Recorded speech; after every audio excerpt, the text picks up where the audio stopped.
करेंगे अगली खबर की ओर। आपको बता दें कि राजीव गांधी की जयंती कार्यक्रम में सभी कांग्रेस कार्यकर्ता मौजूद थे। राजस्थान से लेकर उत्तर प्रदेश तक के सभी यूथ कांग्रेस के अध्यक्ष और प्रवक्ता कार्यक्रम में शामिल हुए।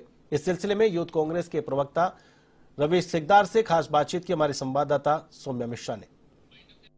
इस वक्त हम यूथ कांग्रेस के दफ्तर में खड़े हैं और साफ तौर पे पीछे आप देख सकते हैं किसी और की नहीं बल्कि भारत रत्न राजीव गांधी जी की स्टैचू है।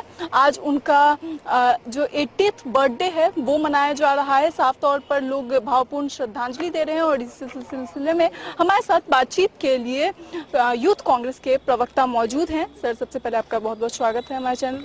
बहुत बहुत धन्यवाद। और किस तरह से देखते हैं आज एक बड़े जो देखा जाए तो देश के लिए जिन्होंने बहुत कुछ किया और बहुत बड़ा योगदान था, उनका जन्मदिन है और जयंती मना रहा है पूरा देश और भावपूर्ण सभी के आंख जो है वो भीगे हुए। सबसे पहले तो मैं आपके चैनल के माध्यम से भारत रत्न हमारे नेता, हमारे आदर्श आदरणीय राजीव गांधी जी को सच नमन करता हूं। और जैसा कि आपने मुझसे पूछा कि आज पूरा देश गमगीन भी है, खुश भी है और इनका जन्मदिवस मना रहा है, तो ये बात बिल्कुल सत्य है कि जिस प्रकार का व्यक्तित्व राजीव गांधी जी का रहा, जो देश को उन्होंने दिया, शायद अविस्मरणीय है, अद्वितीय है और ये कभी भी पूर्ति नहीं की जा सकती। राजीव गांधी जी देश की आत्मा में वास करते थे, ग्रामीण परिवेश में निवास करते थे और भारत की आत्मा ग्रामीण परिवेश में निवास करती है। तो राजीव गांधी जी ने सदैव ग्रामीण परिवेश को संभाला। साथ ही आज आप कह सकते हैं कंप्यूटर क्रांति के जनक, आधुनिक भारत के निर्माता, साथ ही मोबाइल जिनको देश को जिन्होंने दिया वो राजीव गांधी जी की देन थी। और देखिए, सबसे बड़ी बात जो बात करते हैं आज के समय में मातृशक्ति मातृवंदन की, अरे मातृशक्ति और मातृवंदन तो हमारे राजीव गांधी जी कर चुके थे। जो हक उस समय जो बिल्कुल रूढ़िवादिता में हमारा देश डूबा हुआ था, उस समय महिलाओं को 33% आरक्षण दिया। और आज का आप आंकड़ा उठाकर देख लीजिए, चाहे पंचायती राज हो, विधानसभा हो, लोकसभा हो, सदन कोई भी हो, आज 46% आंकड़ा निकल कर आता है प्रतिनिधित्व के रूप में। तो हम बिल्कुल स्पष्ट रूप से कह सकते हैं कि जो देन राजीव गांधी जी की इस देश के प्रति रही है वो कोई देश में दे ही नहीं सकता। और इसी की वजह से आंखें नम भी है और देश खुश भी है कि आज हमारे भारत रत्न, हमारे सच्चे सेवक, जिनका आज 80वां जन्मदिन था। यूथ कांग्रेस के लिए भी बड़ा दिन है क्योंकि उसके संस्थापक रहे हैं और यूथ कांग्रेस की स्थापना की थी। किस तरह से देखते हैं आने वाले समय में, क्योंकि अभी जो यूथ की स्थिति है और आने वाले समय में कहाँ देखते हैं यूथ को? देखिए, यूथ के लिए बिल्कुल प्रेरणा स्रोत हैं। युवाओं को आगे लाने का जो सबसे बड़ा या सबसे पहला कदम था वो राजीव गांधी जी ने उठाया था। कि राजीव गांधी जी स्पष्ट कहा करते थे, ग्रामीण परिवेश के युवा या देश के युवा ही आगे आकर हर गतिविधि में भाग लें, जिससे, और इसका स्पष्ट उदाहरण मैं आपको बता देता हूं कि देश को चलाने के लिए सबसे अति आवश्यक होता है मतदान करना। 18 वर्ष की आयु में जो मतदान करने का हक युवाओं को राजीव गांधी जी ने दिया, वहीं से स्पष्ट हो जाता है कि वो युवाओं के कितने हितैषी थे और युवाओं की जिम्मेदारी को कितना बखूबी समझते थे कि देश का युवा ही है जो देश का भाग्य और देश का भविष्य या देश का वर्तमान संभाल सकता है या देश के उसके बारे में फैसला ले सकता है। तो उस हक की वजह से ही आज युवा उनको अपना आदर्श मानता है कि मतदान का हक सबसे बड़ा हक है।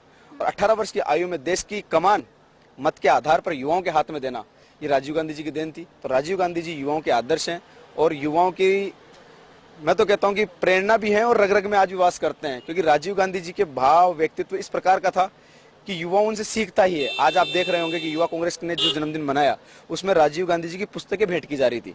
उन पुस्तकों में राजीव गांधी जी की जीवनी थी, उनके विचार थे, जो कहीं ना कहीं इस देश की आज आवश्यकता भी बन चुकी है। तो आज वो पुस्तकें युवाओं के मध्य वितरित की गई और उससे स्पष्ट है कि अगर वो भाव युवाओं के व्यक्तित्व में आते हैं या उन पदचिन्हों पर युवा चलने का काम करेगा, तो जो हमारा देश सोने की चिड़िया था वो पुनः सोने की चिड़िया बनेगा। और मतलब कि राजीव गांधी जी के लिए शब्द नहीं है हमारे पास, जितना बड़ा उनका व्यक्तित्व था।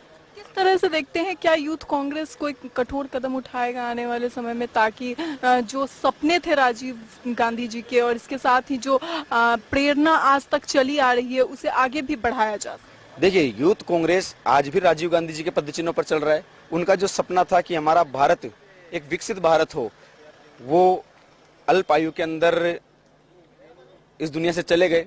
ये भारत का दुर्भाग्य था कि एक सच्चा बेटा देश से एक आकस्मिक घटना का शिकार होते हुए देश छोड़ के चले गए और उनकी आत्मा स्वर्ग में वास कर गई। लेकिन युवा कांग्रेस का कार्यकर्ता हम में भी है राजीव, इस थीम पर हम काम कर रहे हैं। मानते हैं हम उनके चरणों की धूल के बराबर भी नहीं है, लेकिन हाँ, हमारी रगों में कहीं ना कहीं राजीव गांधी जी के वो भाव प्रवाह करते हैं जो देश की दशा और दिशा आने वाले समय में बदल कर रहेगा। आज जो स्थितियां चल रही है देश में, जिस प्रकार की स्थितियां चल रही थी कि राजीव गांधी जी ने तो कल्पना भी नहीं की होगी इस प्रकार की कि आने वाला समय इस प्रकार का होगा, लेकिन राजीव गांधी जी की आत्मा को मैं आपके चैनल के माध्यम से अपने भावपूर्ण शब्दों से उनसे विनती करता हूं और प्रार्थना के रूप में उन तक पहुंचाना चाहता हूं कि आपने जो इस देश के लिए सपना देखा था, उसमें हम युवा अपनी आखिरी सांस तक, जिस प्रकार से आपने इस देश के लिए अपना खून का कतरा कतरा बहाया था, हम युवा, हमारे अंदर आप विराजमान हैं और हम अपने आखिरी सांस तक, खून के अंतिम कतरे तक उस आपके सपने को पूरा करने के लिए किसी भी हद तक, किसी भी कदम तक उठाने को हम लोग तैयार रहेंगे। इसमें एक सवाल और जोड़ना चाहूंगी सर, इमरजेंसी मूवी का ट्रेलर देखा आपने? नहीं, अभी तक तो नहीं देख पाया मैं। कंगना रनौत की मूवी आ रही है, उनका कहना है कि इंदिरा गांधी की जो आत्मा है वो उनके अंदर आती है।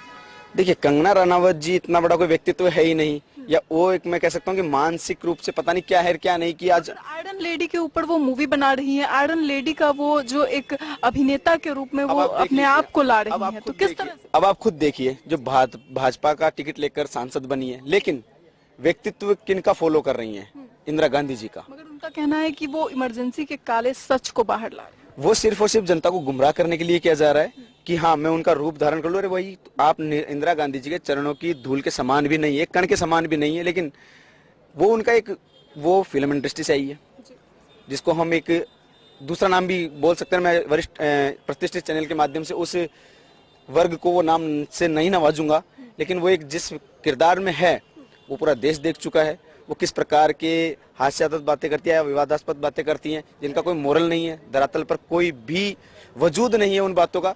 ऐसी बातें करना पूरी कंगना रनावत ही नहीं, पूरी भाजपा का ही आज काम बन चुका है कि उनके पास करने के लिए कुछ नहीं है, सिर्फ और सिर्फ झूठे बातें करना या इस प्रकार की बातें करना कि जिससे देश को तो समझ में आ चुका है और उसका परिणाम हम देख चुके हैं। जो 400 का ढिंडोरा बड़ा जोर जोर से पीटा करते थे, देश की जनता ने उनको किस हद पर लाकर खड़ा कर दिया कि आज वो बैसाखी के सहारे देश को चला रहे हैं। तो ये सिर्फ और सिर्फ उनके झूठ पाखंडवाद का ही आज परिणाम है कि वो जितना झूठ बोलते गए, खत्म करने आए थे, हम तो दुगनी ताकत के साथ बढ़ रहे हैं। तमाम जानकारी के लिए शुक्रिया सर। तो साफ तौर पे आपने सुना किस तरीके से लगातार जो इंदिरा गांधी की मूवी आ रही है, इमरजेंसी को लेकर के जो कंगना रनौत मूवी ला रही है, इंदिरा गांधी का जो किरदार निभा रही हैं, अब लगातार वो इस तरह की बातें कर रही हैं कि इंदिरा गांधी की जो आत्मा है वो उनके अंदर आ जाती है, या फिर वो इमरजेंसी के समय का काला सच सामने लाने का प्रयास कर रही हैं इस मूवी के जरिए से। लेकिन इस तमाम चीज़ों के बीच जो सबसे अहम चीज़ है वो ये कि आज का दिन बहुत खास है, बहुत महत्वपूर्ण है।